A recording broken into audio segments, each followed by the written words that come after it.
स्वागत छ तपाईहरुलाई हाम्रो युट्युब च्यानलमा। म मदन। आज म तपाईहरु माझमा फेरि अर्को एउटा नयाँ भिडियो लिएर आएको छु। यो भिडियोमा म तपाईहरुलाई BBA को समर प्रोजेक्ट रिपोर्ट कसरी तयार गर्ने भन्ने कुरा देखाउन गएको छु। अस्तिको भिडियोमा मैले सर्टकट रूपमा बताएको थिएँ। आज म तपाईहरुलाई डिटेलमा फाइनल्ली कसरी समर प्रोजेक्ट रिपोर्ट सबमिसन को फर्मेट कसरी तयार गर्ने भन्ने कुरा देखाउन गएको छु। कृपया भिडियोलाई सुरुदेखि अन्त्यसम्म हेर्दिनु होला। लाइक, शेयर, सब्स्क्राइब गर्न पनि नबिर्सनु होला। आउन सुरु गरौँ। अब यहाँ मैले विथ डिस्क्रिप्सन तपाईहरुलाई यहाँ दिएको छु। This is cover page of your report. यो चाहिँ हाम्रो रिपोर्टको कभर पेज हो। Use this format for your cover page. Above this you are required to have white plastic spring binding after your report is approve. यो चाहिँ के छ भन्दाखेरि तपाईहरुले कलेजले तपाईहरुलाई केमा तयार गरेर लिएर आउने, स्पाइरल बेन्डिङ युज गर्ने अथवा नर्मल बेन्डिङ गर्ने भन्छ, टेप बेन्डिङ गर्ने भन्छ। टेप बेन्डिङ गर्ने भने टेप बेन्डिङ, स्पाइरल वा स्पाइरल, यसको लागि भयो। फर्स्टमा तपाईहरुले माथिको टपिक्स, तपाईहरुलाई कुन टपिक्स दिएको छ कलेजले, त्यो टपिक्सको आधारमा तपाईहरु समर रिपोर्ट तयार गर्नुपर्ने हुन्छ। यदि तपाईले चुज गर्नुहुन्छ भने मैले यहाँ रेडी गरेको customer satisfaction towards two wheel service of Yamaha टेको ब्रान्चको बारेमा मैले तयार गरेको छु। तपाईहरुलाई कुन टपिक्स दिएको छ अथवा तपाईहरुले कुन टपिक चुज गर्नुभएको छ त्यसको आधारमा तपाईहरुले यो रिपोर्ट तयार गर्नुपर्ने हुन्छ। बाइ तपाईको नाम लेख्ने, यहाँ नेम अफ स्टुडेन्ट, तपाईको ट्यु रेजिस्ट्रेसन नम्बर कति हो, 7 बाट सुरु हुन्छ। त्यसपछि कुन इयरको लास्टमा त्यो इयरको अनुसार राख्नुपर्ने हुन्छ। एक्जाम रोल नम्बर राख्नुहोस्। र यसमा तपाईले फर्स्टमा बुझ्नुपर्ने कुरा, यो पेजलाई सबै पेजलाई तपाईले APA फर्मेटमा तयार गर्नुपर्ने हुन्छ। टपमा 1.5, साइडमा 1.5, लेफ्टमा 1.5 र बटममा पनि 1.5 राख्नुपर्ने हुन्छ। यहाँनेरि तपाईले चाहिँ faculty of management Tribhuvan university for the degree of bachelor of business administration at कुन कलेज हो, कलेजको नाम लेखिदिने, त्रिभुवन युनिभर्सिटी काठमाडौँ। तपाईले कुन महिनामा रिपोर्ट सबमिट गर्नुहुन्छ त्यो महिनाको नाम यहाँ लेख्नुहोस् र कुन इयरमा गर्ने हो त्यसको यहाँ लेख्नुहोस्, month and year of your submission. Same size तपाईले अर्को पेजमा पनि त्यही युज गर्नुपर्ने हुन्छ। यहाँ लेखिएको छ follow the same font size, whether is bold make it bold, whatever is italic make it italic, use the same as line.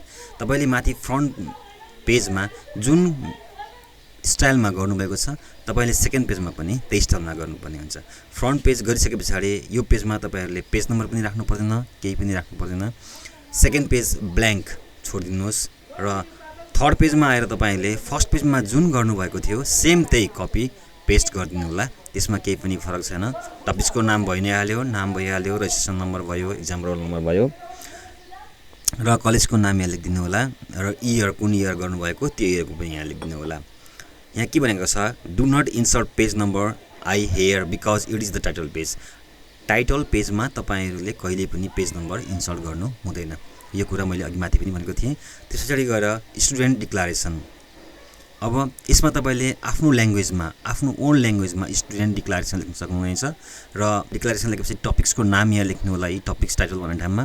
त्यसपछि गएर कसको गाइडलाइन्समा तपाईले रिपोर्ट तयार गर्नुभएको त्यो टिचरको नाम लेख्नु होला यहाँ। त्यसपछि गएर तपाईको नाम लेख्नुहोस् यहाँ र कुन डेटमा सबमिट गरेको हो, दिन, महिना र इयर, एडीमा गर्नुभएको हुन्छ यसलाई। र यहाँनिर यबाट पेज नम्बर सेकेन्ड सुरु भयो। यो फर्स्ट नम्बर माथि टपको यो फर्स्ट नम्बर पेज हो, तर यहाँ पेज नम्बर इन्क्लुड नगर्ने, सेकेन्ड नम्बरदेखि आई पेज सुरु गर्ने। र अर्कोमा जान्छौँ हामी। यसमा पनि सेम त्यही हो, सर्टिफिकेट फ्रम द सुपरभाइजर। यसमा हामीले लेख्नुपर्ने कन्टेन्ट लेख्ने र टाइटलको नाम लेख्ने यहाँनिर र त्यस पछाडि गएर चाहिँ वर्क डन बाई, कसले गर्नुभएको उहाँको नाम लेख्ने, तपाईको नाम यहाँ लेख्नु पर्यो अनि कुन सेमिस्टरको यो सेमिस्टर इन्क्लुड गराउनु पर्यो यहाँ। त्यस पछाडि गएर तपाईले ल्याङ्ग्वेज मिलाएर यहाँ लेख्न सक्नुहुन्छ। नेम अफ सुपरभाइजर लेख्नुहोस् यहाँ र सुपरभाइजरको नाम लेखिसके पछाडि date of submission. Date of सबमिसनमा तपाईले जस्ट फेब्रुअरी हो भने फेब्रुअरी हैन, 2000 कति हो तपाईले कतिमा बुझाउने हो त्यो अनुसारको चाहिँ तपाईले यहाँ मन्थ र इयर राखिदिनुहोस्। र डोन्ट राइट मिस्टर, यदि यो मिस्टर एन्ड प्रुफ यो केही लेख्नु पर्दैन, जस्ट सुपरभाइजरको नाम लेख्दै भइहाल्यो। यहाँ लेखिएको छ please insert the page in college letter. यो चाहिँ लास्टमा तपाईहरुले फाइनल भइसके पछाडि तपाईहरुलाई कलेजले एउटा लेटर दिन्छ, त्यो लेटरमा तपाईहरुले प्रिन्ट गर्नुपर्ने हुन्छ। त्यो लेटर दिनुभन्दा अगाडि पनि तपाईहरुले नर्मल फर्मेटमा अथवा नर्मल पेजमा यसलाई चाहिँ प्रिन्ट गर्नुपर्ने हुन्छ। यो थर्ड पेजमा इन्क्लुड भयो। त्यसै गएर एक्नोलेजमेन्ट, फर्मेट सेम हुन्छ। फर्मेटको साइज त मैले तपाईहरुलाई भनिरहनु पर्ला सायद।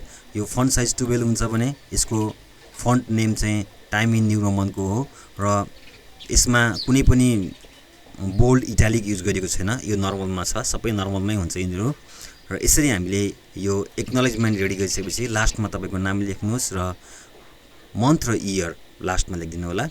लास्टमा अब टेबल अफ कन्टेन्ट यसरी रेडी गर्नुहोस्। Insert the page number I here for the title पेजमा हामीले पेज नम्बर 1 राखेका थिएनौँ, तर हामीले चाहिँ यहाँ पेज नम्बरमा टेबल अफ कन्टेन्टमा चाहिँ के गर्नु पर्यो भन्दाखेरि पेज नम्बर आई भनेर इन्क्लुड गर्नु पर्यो। यो कुरा अलिक कन्फ्युजन हुन्छ होला, यसलाई बुझ्नु होला। टाइटल पेजमा हामीले पेज नम्बर इन्क्लुड गरेका थिएनौँ, तर हामीले यहाँ टाइटल पेजलाई चाहिँ पेज नम्बर आई राख्नुपर्छ र अरू कुन पेजमा कति नम्बर छ त्यो अनुसार हामीले यहाँ राख्दै जाने, मिलाउँदै जाने। च्याप्टर 1 मा पेज नम्बर 1 सुरु गर्नुहोस्। यहाँबाट यो पेज नम्बर कसरी राख्ने भन्ने कुरा मैले अघिल्लो भिडियोमा देखाएको छु, कृपया त्यो भिडियो राम्रोसँग हेर्नु होला।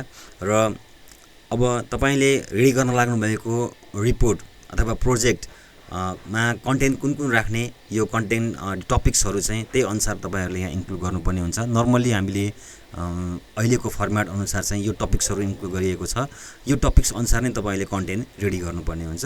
र टेबल अफ कन्टेन्ट सकिएपछि हामी जाउँ यसमा लिस्ट अफ टेबल। तपाईले च्याप्टर 1 मा बनाइसकेको, च्याप्टर 1 बाट बनाइसकेपछि च्याप्टर 2 मा पुग्नुपर्ने हुन्छ, अथवा च्याप्टर 1 मा पनि तपाईले चाहिँ रिभ्यू अफ इम्पेरियल स्टडिज भन्नेमा तपाईको चाहिँ टेबल फर्मेट दिनुपर्ने हुन्छ। अथवा यसरी बुझ्नुहोस् कि कुनै पनि च्याप्टरमा तपाईको यहाँ 3टा च्याप्टर हुन्छ, यो कुरा मैले अगाडिको भिडियोमा पनि इन्क्लुड गरिसकेको छु। 3वटा च्याप्टरमा तपाईले कुनै पनि च्याप्टरमा एउटा टेबल क्रिएट गर्नु पर्यो अथवा एउटा पेज क्रिएट गर्नु पर्यो भने त्यो टेबलको हामीले लिस्ट अफ टेबल अथवा लिस्ट अफ फिगरमा चाहिँ हामीले त्यसलाई चाहिँ इन्क्लुड गर्नुपर्ने हुन्छ। जस्तै तपाईले च्याप्टर 1 मा गर्नुभयो भने टेबल नम्बर 1.1, किन भन्दाखेरि च्याप्टर 1 मा तपाईको चाहिँ टेबल थियो भने च्याप्टर 1 अन्तर्गत केमा पर्यो त यो टेबल 1.1 पर्यो। यदि तपाईले च्याप्टर 2 मा टेबल क्रिएट गर्नु भएको छ भने च्याप्टर 2.1, इट मिन्स तपाईको च्याप्टर अन्तर्गत चाहिँ यो इन्क्लुड हुने भयो। र यहाँ देखिएको छ च्याप्टर 1 मा रिभ्यू अफ इम्पेरिकल स्टडिजमा number 5, it means 1.1 means chapter 1 मा भएको कारणले यो 1.1 भयो। टेबल नम्बर 2.1 भयो, किन त भन्दाखेरि यो क्यारेक्टरिस्टिक्स अफ द रेस्पोन्डेन्ट भनेको चाहिँ च्याप्टर 2 मा इन्क्लुड भयो, त्यसकारणले यो च्याप्टर 2 भएको कारणले गर्दाखेरि टेबल नम्बर 2.1 भयो। यसरी नै कन्टिन्युस रूपमा तपाईले कतिवटा टेबल क्रिएट गर्नुहुन्छ त्यो टेबलको नम्बर सहित तपाईले यहाँनेरि चाहिँ टेबलको नाम इन्क्लुड गर्नुपर्ने हुन्छ र पेज नम्बर इन्क्लुड गर्नुपर्ने हुन्छ। अब जो हामी लिस्ट अफ फिगरमा सेम तपाईले जसरी टेबल अफ फिगरमा चाहिँ जसरी तपाईले लिस्ट अफ टेबलमा जसरी तपाईले चाहिँ कन्टेन्ट रेडी गर्नुभयो, सेम त्यही प्रक्रिया हो लिस्ट अफ फिगरमा पनि। लिस्ट अफ फिगरमा जस्तै फिगर नम्बर 1 मा थ्योरेटिकल फ्रेमवर्क, यहाँ हामीले हेर्न सक्छौं review of empirical structure, review of empirical structure 5 मा छ, थ्योरेटिकल फ्रेमवर्क 6 मा छ। मतलब हामीले च्याप्टर 1 मा पनि फिगर बनायौं भने त्यो च्याप्टर 1 को फिगरलाई पनि फिगर नम्बर 1 भनेर यहाँ इन्क्लुड गर्नुपर्ने हुन्छ र फिगर नम्बर 2, फिगर नम्बर 3 ए अनुसार हामीले चाहिँ कन्टिन्यू रूपमा लान सक्छौं। यसरी नै हामीले अब एक्सक्लुसिभ समरीमा हामीले चाहिँ सबै कन्टेन्ट हेडिङ देखि बाहेक सबै कन्टेन्टलाई हामीले इटालिकमा राख्नुपर्ने हुन्छ र यसको फन्ट साइज भनेको 12 नै रहन्छ। Right abstract about 200 word in italic after completing your entire report 4 to 5 keywords in time New Roman। यहाँ दिएको छ write introduction in 1 sentence, objectives in 1 sentence, methodology applied in 2 to 3 sentence and finding in 2-3 sentence। यो सबै कुराहरु हामीले अगाडि important टपिक्सलाई चाहिँ हामीले यहाँ इन्क्लुड गरेर एक्सक्लुसिभ समरी तयार गर्नुपर्ने हुन्छ। र एब्रिभिएसन भन्नाले जस्तै हामीले चाहिँ कतिपय कुराहरु सर्टकटमा युज गरिएको हुन्छ, ती सर्टकटमा युज गरेको कुराहरुलाई चाहिँ हामीले यहाँनेरि डिस्क्राइब भन्नाले त्यसको फुल फर्म लेख्नु पर्ने हुन्छ। जस्तै मैले यहाँनेरि चाहिँ मैले यो लेखेको रिपोर्ट राइटिङमा अथवा प्रोजेक्ट वर्कमा एटीएम भन्ने सेन्टेन्स युज गरे भने त्यसको फुल फर्म यहाँ लेखेको छु। जस्तै ATM means automated teller machine. यो चाहिँ हामीले यसरी बुझौं, हामीले रिपोर्ट राइटिङमा प्रोजेक्ट वर्कमा सर्टकटमा कुनै पनि सेन्टेन्स युज गरेको छ भने त्यसलाई हामीले यतापट्टि एक्सप्लेनेसन गर्नुपर्ने हुन्छ। त्यसपछि अब हामी जान्छौं च्याप्टर 1 मा। हाम्रो भर्खर सुरु भयो, टप लेभल मार्जिन 1, माथि 1 छोड्नु पर्यो। This is the heading level 1, font size 14, all caps, bold and center। यो च्याप्टर 1 लाई यसरी हामीले लेख्न सक्छौं। च्याप्टर 1 इन्ट्रोडक्सन लाई फन्ट साइज 14 गर्नु पर्यो, सबै क्यापिटल लेटरमा हुनु पर्यो र बोल्डमा राख्नु पर्यो। अनि यसमा के हुनु पर्यो त टाइम इन न्यू रोमनमा हुनु पर्यो। अब यहाँनेरि अर्कोमा कन्टेक्स्ट इन्फर्मेसन भन्ने छ। यहाँ कन्टेक्स्टमा के भनेको छ भन्दाखेरि this is heading level 2। Heading level 2 यो चाहिँ हामीले फर्मेट तयार गर्दाखेरि गर्नुपर्ने कुरा हो। हेडिङ लेभल 2 हो, यो साइज 14 हो हैन। यसको चाहिँ क्यापिटल सबै क्यापिटल साइज 12 हो। Capitalize each word bold and left aligned. यो फर्स्टको चाहिँ क्यापिटल हुन्छ सेन्टेन्सको अगाडि, जस्तै कन्टेक्स्टको अगाडि सी क्यापिटल, इन्फर्मेसनको अगाडि आई क्यापिटल। यसरी हामीले तयार गर्नुपर्ने हुन्छ। जस्तै यहाँ पेज नम्बर सुरु भयो, यहाँ bottom level margin 1, it means यो चाहिँ यो तलको मार्जिन 1 हुनु पर्यो र यसमा पेज नम्बर 1 बाट सुरु गर्नु पर्यो। यसमा पनि मार्जिन 1, लेफ्टमा पनि 1.5। अघि हामीले म एपीए फर्मेट भनेको थियौँ, अब हामीले यहाँ फरक किसिमले गर्नु पर्यो। च्याप्टर 1 बाट लेफ्ट साइजमा 1.5, राइट साइजमा 1 इन्च, टपमा 1 र बटममा पनि 1 इन्च मार्जिन छोड्नुपर्ने भयो। यसरी नै हामीले छोड्दै जाने। Same line spacing 1.5। त्यस पछाडि गएर अब ए अनुसार जस्तै हामीले यहाँनिर 1.1 यहाँ गरिएको छ भने के गर्नु पर्यो, 1.2 propose of the study, 1.3 significant of the study, त्यस्तै गरेर 1.4 टिचर सर्वे यहाँ जे दिएको छ त्यही अनुसारले। त्यस्तै गरेर अब 1.4 को पनि ब्रान्च गर्नुपर्ने भएमा 1.4.1 भनेर यसरी राख्नुपर्ने हुन्छ। यसरी राख्नुपर्ने हुन्छ। म यो फर्मेट तपाईहरुलाई तलको डिस्क्रिप्सन बक्समा डाउनलोड गर्न मिल्ने गरी राखिदिनेछु। यसरी गर्न सक्छौं। पेज नम्बर 4 मा आयो। अब टेबल जस्तै हामीले अघि च्याप्टर 1 मा टेबल राख्दाखेरि यसरी राख्नुपर्छ। जस्तै टेबललाई 1.1 लाई चाहिँ सुरुमा 1.1 भन्नाले हामी च्याप्टर 1 मा छौं, त्यसकारणले टेबलको नाम 1.1 भयो। रिभ्यू अफ इम्पेरियल स्टडीज यहाँ सेन्ट्रलमा भयो र हामीले टेबल बनाउँदाखेरि माथिको टपको लाइनलाई हाइलाइट गर्ने र साइडको टेबललाई हटाइदिने। यसरी जुन फर्मेट छ त्यही फर्मेट अनुसार हामीले यहाँ गर्नुपर्ने हुन्छ। अब यसको हामीले एक्सप्लेनेसन दिनुपर्ने हुन्छ र हामीले यसरी फिगर पनि बनाउनु पर्ने हुन्छ। फिगर बनाउँदाखेरि फिगरलाई पनि फिगर 1.1 भन्ने थ्योरेटिकल फ्रेमवर्क भनेर चाहिँ यसरी हामीले यसलाई सेन्ट्रलाइज गर्नुपर्ने हुन्छ र यो कहाँबाट लिएको यसको सोर्स पनि हामीले खुलाउनु पर्ने हुन्छ। हामीले टेबलको सोर्स हामीले यहाँ दिएनछौँ, के फरक परेन। यो फिगरको सोर्स यहाँ भयो। त्यसपछि गएर हामी जाउँ तलको कन्टेन्ट अनुसार repair maintenance research method use for data collection and analysis. अब 1.5 को पनि ब्रान्चमा 1.5.2 मा research design, 1.5.3 source of data, primary data एमा क्वेसनर इन्टरेक्सन, फेरि यसको पनि branch secondary sources, internet research, 1.5.4 मा डाटा एनालाइसिस र यो 1.5 को सकियो। अब 1.6 मा population and sample of the study. त्यसपछि गएर 1.7 मा लिमिटेसन अफ द स्टडी। अब हाम्रो च्याप्टर 1 सकिएको छ। अब हामी जान्छौँ च्याप्टर 2 मा। च्याप्टर 2 मा data presentation and analysis 2.1। Chapter 2 भएपछि के गर्नु पर्यो, हामीले नम्बर पनि 2 बाट सुरु गर्नु पर्यो। 2.1 अर्गनाइजेसन प्रोफाइल, यामाहा, मैले यामाहाको बारेमा बनाएको भएर मैले यामाहाको राखेको। तपाईले कुनको टपिक्समा बनाउनुहुन्छ त्यसको तपाईले चाहिँ यहाँ अर्गनाइजेसन प्रोफाइल राख्नुपर्ने हुन्छ। त्यस्तै गरेर मिसन, यसको मिसन के छ, भिजन के छ र यसको डाटा इन्ट्रोडक्सन कसरी गराउनु भएको छ तपाईले, रेस्पोन्डेन्ट प्रोफाइल के छ यसको, र तपाईले टेबल, तपाईले जस्तै रेस्पोन्डेन्ट प्रोफाइलमा तपाईले टेबल बनाउनु पर्यो भने जस्तै अब टेबल 2.1 भयो। च्याप्टर 2 भएको कारणले यो 2.1 भयो।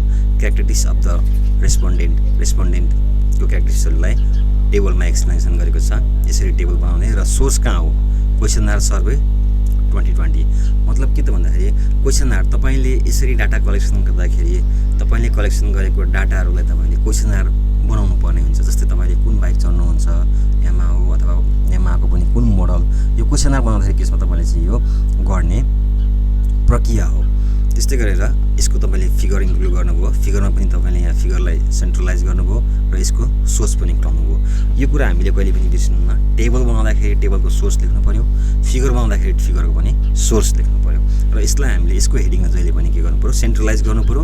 टेबलको हेडिङलाई सेन्ट्रलाइज गर्ने, बोल्डमा फन्ट साइज 2 भए होस्, र फिगरको हेडिङलाई सेन्ट्रलाइज गर्ने हो बोल्डमा र इटालिक दुईटैमा। यो इटालिक पनि छ, बोल्ड पनि छ। यसरी हामीले एक्सप्लेनेसन गर्दै जाने। टेबल नम्बर 2.2 हैन, र फिगर एक्सप्लेनेसन गर्ने। यसरी हामीले गर्दै गए पछाडि टेबल, फिगर, पर्सेन्टेज कुन रेसियोमा राख्ने, के गर्ने भन्ने कुरा। अब 2.26 मा reliability of engine of Yamaha 2 wheeler भन्ने भयो। यसरी चाहिँ हामीले यहाँनिर यो टपिक्स अनुसार हामीले चाहिँ गराउन सक्छौँ। टेबल र फिगरलाई हामीले इन्क्लुड गराउन सक्छौँ। यसरी टेबल र फिगरलाई हामीले इन्क्लुड गराइसके पछाडि, एक्सप्लेनेसन गरिसके पछाडि हाम्रो एटलास च्याप्टर 2 को एटलास भनेको फाइन्डिङ एन्ड डिस्कसन 2.3 मा। यो फाइन्डिङ एन्ड डिस्कसन हामीले माथि के तयार गरिएको छ, कसरी तयार गरिएको छ भन्ने कुरालाई इन्क्लुड गराएर हामीले चाहिँ यसलाई फाइन्डिङ र डिस्कसनको कन्क्लुजनमा ल्याउनु पर्ने हुन्छ। 3 मा, च्याप्टर 3 मा हामीले कन्क्लुजन एन्ड एक्सन, कन्क्लुजन र एक्सन चाहिँ हामीले च्याप्टर 3 मा गर्छौँ। जस्तै 3.1, अब हाम्रो च्याप्टर 3 सुरु भयो भनेपछि 3.1 हामीले यहाँ पोइन्टिङ गर्न सुरु गर्नुपर्ने हुन्छ। अब 3.2 मा एक्सन, त्यस्तै गरेर रिफरेन्स। अब हाम्रो च्याप्टर 3 पनि सक्यो। अब रिफरेन्स, हामीले डाटा कलेक्सन गरेका कुराहरूलाई कुन कन्टेन्ट अथवा कुन माध्यमबाट हामीले डाटा कलेक्सन गरियो, कुन कुराहरूलाई हामीले स्टडी गरेर यो प्रपोजल अथवा यो रिपोर्ट राइटिङ तयार गरियो, यसको बारेमा चाहिँ हामीले यहाँ रिफरेन्स दिनुपर्ने हुन्छ। मतलब रिफरेन्स भन्नाले कुन बुकको सहायताले अथवा कुन साइटको सहायताले अथवा तपाईँले कहाँ के को आधारले डाटाहरू रेडी गर्नुभयो भन्ने कुराहरूको बारेमा तपाईँले एक्सप्लेनेसन दिनुपर्ने हुन्छ। यो रिफरेन्स बनाउँदाखेरि त एसएक्यू, यसलाई अगाडिपट्टि राख्ने ट्याब जस्तो बनाएर र कति सालमा गरेको त्यो अनुसारले, अनि त्यस पछाडि गएर साइटको नाम दिँदाखेरि चाहिँ इटालिकमा दिने अथवा बुकको नाम इटालिकमा दिने गर्नुपर्ने हुन्छ। यहाँ सबै त्यसरी नै गरिएको छ। अब एपेन्डिक्स भनेको हामीले क्वेसनर गरेको कुराहरूलाई भयो हैन। जस्तै यहाँ यी क्वेसनर यसरी तयार गरिएको छ। Question to be answered by the individual respondent. एजमा 16 देखि 19, 20 देखि 30। यो अहिलेको हामीले माथि बनाएको टेबल अनुसारको डाटा हो। यो मेल फिमेल कुनलाई गरिएको हो हैन। यसरी हामीले क्वेसनरहरू हामीले तयार गरिएको हुन्छ। यो क्वेसनरको आधारमा हामीले माथि टेबल बनाएको हो, जुन चाहिँ च्याप्टर 2 मा म्याक्सिमम रूपमा इन्क्लुड गरिएको छ। यसरी हामीले BBA को रिपोर्ट राइटिङ अथवा BBA को समर प्रोजेक्ट तयार गर्न सकिन्छ। धन्यवाद छ यो भिडियोलाई पुरा हेरिदिनु भएकोमा। कृपया यो भिडियोलाई लाइक, शेयर र सब्स्क्राइब गर्न नबिर्सनु होला। म फेरि यस्तै भिडियोहरू लिएर आउने नै छु। Thank you very much for watching.